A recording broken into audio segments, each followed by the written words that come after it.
Bisa dialog kembali kami lanjutkan. Pak Halil sendiri kan sempat ataupun pernah mengalami sebagai jaksa selama berpuluh-puluh tahun. Apakah memang tantangannya di lapangan seperti apa sih Pak ketika kemudian menjadi seorang jaksa yang bersih seharusnya? Karena itu yang diharapkan oleh masyarakat seperti itu.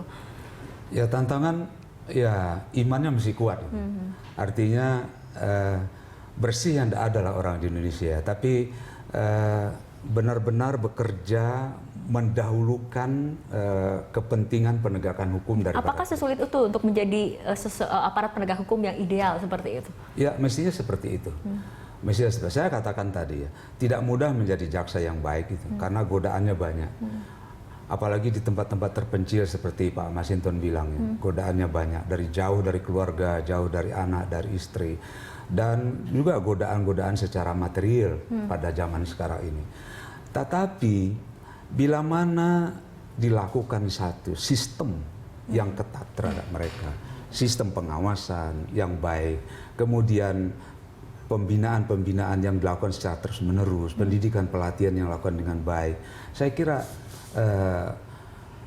mungkin tidak bisa habis ya, tetapi saya yakin dengan masih banyaknya dari sekian ribu orang itu, masih banyak jaksa-jaksa yang bermental baik di daerah ya. Saya kira harapan dari Bapak Presidennya akan bisa tercapai gitu. Dan tentu saja perlu kerja keras, reformasi yang benar-benar harus dilakukan oleh Jaksa Agung ke depan gitu ya, dengan tanpa memandang bulu. Benar-benar beliau bisa mengatakan chain or out gitu. Kalau kamu tidak mau berubah, keluar dari kejaksaan. Saya kira tidak akan ada yang keluar deh gitu. Oke, tadi Pak Halil sempat menyinggung mengenai sebenarnya sampai saat ini ketika reformasi sudah dilakukan tidak ada konsep yang jelas untuk membenahi dari Kejaksaan Agung sendiri. Mungkin Pak Masinton untuk kedepannya ketika memilih mungkin seorang jaksa agung ataupun pimpinan dalam Kejaksaan Agung itu sendiri, apakah yang menjadi sorotan adalah bagaimana konsep memperbaiki Kejaksaan Agung sendiri? Karena sampai saat ini buktinya tidak ada yang namanya database, padahal itu kan sesuatu yang penting sekali. Jadi miris juga ya kalau institusi besar ya ini, dan itu sangat vital buat bangsa ini ya, Kejaksaan Agung itu tidak punya database. Kalau sampai sistem rekrutmen dan penempatan itu berdasarkan suka atau tidak suka, atau lagi kalau yang kita dengar sayup-sayup itu berdasarkan setoran, itu kan ngeri gitu ya. Nah, bagaimana kita berharap sisi penegakan hukum yang adil dari institusi kejaksaan itu kalau sistem reward and punishment-nya juga tidak jelas dalam sistem perekrutan dan penempatan jaksa-jaksa tadi. Nah, ini yang sebenarnya menjadi pembenahan sistem dalam kelembagaan kejaksaan itu yang juga harus didorong terus. Database-nya ya harus dong, nggak bisa institusi sebesar itu dan sepenting kejaksaan ini database dari keorganisasiannya nggak jelas gitu. Nah, kita minta, saya berharap betul bahwa apa yang disampaikan Presiden hari ini itu harus menjadi vitamin ya, sekaligus cambuk buat kejaksaan agar berbenah. Apapun negara ini, sebuah pemerintahan yang bersih itu harus ada dengan sisi penegakan hukum. Nah, bagaimana fungsi-fungsi kejaksaan menyelamatkan potensi kekayaan negara tadi ya, agar juga bisa menyelamatkan generasi yang akan datang. Baik, saat ini di ujung telepon telah tersambung dengan salah satu pemirsa Berita Satu kembali, yaitu dengan Pak Guntur dari Malang. Selamat malam Pak Guntur. Selamat malam. Ya, Pak Guntur, silakan langsung dengan tanggapannya, mungkin bisa lebih singkat. Selamat malam. Ya, selamat malam Pak Guntur, silakan langsung dengan tanggapannya. Ya, ini saya melihat fenomena ini sudah lama terjadi ya. Sejak zaman reformasi sampai sekarang itu tidak ada perubahan sama sekali tentang hukum. Ya. Nah, saya melihat juga pemerintahan ini sudah salah sejak awal dibuat gitu loh. Pemerintahan negara ini dibuat sejak awal sudah salah, sejak zaman Pak Karno. Nah, kenapa saya katakan demikian? Hukum seharusnya dibuat undang-undangnya oleh rakyat. Saya tolong Pak Masinton ya, buatkan undang-undang. Nanti saya kalau tidak saya buatkan sendiri undang-undang. Jika aparat hukum melanggar hukum, menerima uang suap 50 juta masuk peti mati, nggak usah dipidana sudah. Ya. 100 juta 2 bulan, ya, 50 juta itu 1 bulan, 200 juta 2 bulan, 300 juta 3 bulan. Baik. Berjenjang sampai 1 miliar 1 tahun, masuk peti mati nggak usah dikasih makan. Ya. Baik. Dan ada efek jerah. Baik. Ya. Ya.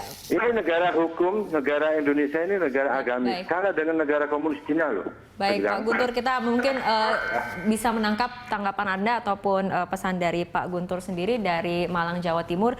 Ya, ini memang masyarakat mungkin dari Pak Guntur juga menginginkan adanya memang ketegasan dalam penegakan hukum, mungkin terutama bagi aparat penegak hukum sendiri. Jangan sampai kemudian ada yang bisa memperjualbelikan perkara ataupun memperdagangkan suatu kasus hukum yang dilakukan oleh aparat penegak hukum gitu. Ya, selama ini kan kita mendengar istilah hukum itu tajam ke bawah, tumpul ke atas gitu ya. Kan karena praktek itu, adanya praktek mafia hukum, ketidakcakapan dalam menjalankan penegakan hukum. Bagaimana penegak hukum itu juga miskin integritas gitu ya. Bahkan tidak memiliki integritas. Nah, maka saya katakan tadi itu juga apa yang disampaikan Presiden tadi itu benar-benar mewakili semangat zaman tadi. Bagaimana kita harus berbenah, bagaimana hukum harus ditegakkan, dan bagaimana institusi hukum tadi harus dibersihkan dari praktek mafia hukum itu. Baik, Pak Halius, kita ke closing statement. Kita mungkin memang mengapresiasi pernyataan dari Presiden untuk hari ini seperti itu. Tapi kan kita inginnya implikasinya jangan hanya sebatas hari ini ketika pernyataan dikeluarkan selesai. Tidak ada ke depannya, tidak ada follow up-nya. Artinya ini dari Komisi Kejaksaan saat ini disoroti karena yang mengawasi dan ada banyak beban kemudian yang disematkan pada Komisi Kejaksaan untuk mengawasi jaksa-jaksa nakal seperti itu. Ya. Komisi Kejaksaan meminta kepada Jaksa Agung untuk benar-benar dan sungguh-sungguh memperhatikan apa yang disampaikan oleh Presiden pada hari ini tentang penegakan hukum. Gitu. Karena hal itu penting dalam rangka bagaimana penegakan hukum kita ke depan menjadi lebih baik. Karena kita tahu semua undang-undang dibuat adalah untuk kemakmuran rakyat. Agar rakyat menjadi tentram dan agar rakyat menjadi makmur. Bagaimana bisa makmur bila mana penegakan hukum sebagai sinyalemen sebagaimana apa yang disampaikan oleh masyarakat pada hari ini gitu. Yang tidak memberikan satu dampak bahwa penegakan hukum benar-benar akan membawa rasa keadilan gitu. Saya tertarik tadi dengan apa yang disampaikan oleh Pak Masinton tentang penyelamatan kekayaan negara. Pada zaman Pak Bas itu dibentuk PPA, Pusat Penyelesaian Aset Negara. Itu dalam waktu yang kurang dari 1 tahun, itu bisa memungut kekayaan sampai hampir 3 triliun. Tetapi pada hari ini menjadi lesu darah gitu. Saya juga mempertanyakan ada apa? Kok begitu drastisnya dari begitu menggebunya dapat menghasilkan keuangan negara, hari ini kok tidak ada sama sekali. Sudah hampir 1 tahun berjalan. Gitu. Ya, tapi baik, kita harapkan dari mulai pernyataan Presiden untuk menegaskan bahwa jangan sampai ada perdagangan perkara, memperjualbelikan kasus seperti itu, memang bisa di follow up khususnya untuk kali ini oleh Kejaksaan Agung, agar kemudian tingkat kepercayaan masyarakat, terutama untuk para jaksa yang sedang bertugas dimanapun, di daerah manapun di Indonesia, kembali didapatkan seperti itu. Karena saat ini mungkin jaksa-jaksa yang baik tercoreng namanya oleh oknum-oknum jaksa yang sedang bermain seperti dengan itu. Dengan keyakinan kita dari komisi banyak sekali anak-anak kita di daerah yang masih muda-muda, yang masih berpotensi baik dan masih bisa berpotensi untuk di kedepannya itu menjadi jaksa-jaksa yang bisa diandalkan. Jadi Kejaksaan itu sebuah institusi besar gitu, dengan sarana prasarana, dengan jaringan yang sampai ke ibu kota kecamatan. Jadi kita berharap kekuatan itu bisa diberdayakan oleh Jaksa Agung gitu. Baik. Jaksa yang berprestasi lah yang layak dipromosi, jangan itu karena uang tadi. Oke, mulai dari database mungkin ya terlebih dahulu. Oke, baik. Pak Halius dan juga Pak Masinton, terima kasih banyak telah hadir dan berbincang bersama kami dalam Prime Time Talk.